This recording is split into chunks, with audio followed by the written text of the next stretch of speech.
रात के 12 बज चुके थे। आदित्य पार्टी से लौट रहा था। दोस्तों से विदा लेकर उसने शॉर्टकट लेने की सोची। वह गली हमेशा से सुनसान और डरावनी मानी जाती थी। जैसे ही उसने गली में कदम रखा, ठंडी हवा का एक झोंका उसे महसूस हुआ। उसके कानों में हल्की सी फुसफुसाहट सुनाई दी। मत आओ। उसने पलट कर देखा, पर वहां कोई नहीं था। अचानक धड़ाम किसी चीज के गिरने की आवाज हुई।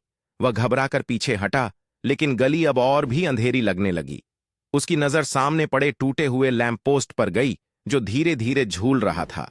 उसकी रोशनी की झिलमिलाहट के बीच उसे एक परछाई दिखी। आदित्य ने कदम तेज कर दिए, लेकिन वह परछाई अब भी पीछे थी।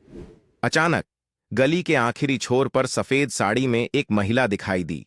जोरदार संगीत का कट, उसकी आंखें काली और चेहरे पर खून के निशान थे। वह महिला धीरे धीरे मुस्कुराई, लेकिन उसकी मुस्कान के साथ उसकी गर्दन अजीब तरह से मुड़ने लगी। कौन हो तुम? आदित्य ने कांपते हुए पूछा। महिला की हंसी गूंजने लगी। तुमने इस गली में कदम रखा, अब वापस नहीं जा सकते। उसकी आवाज गूंज रही थी, मानो हजारों लोग एक साथ बोल रहे हों। जैसे ही आदित्य ने पीछे मुड़कर भागने की कोशिश की, महिला अचानक उसके सामने प्रकट हुई।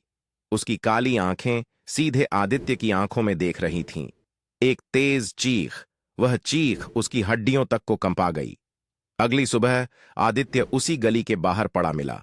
उसके होंठों पर खून के निशान थे और उसकी आंखें हमेशा के लिए बंद हो चुकी थीं।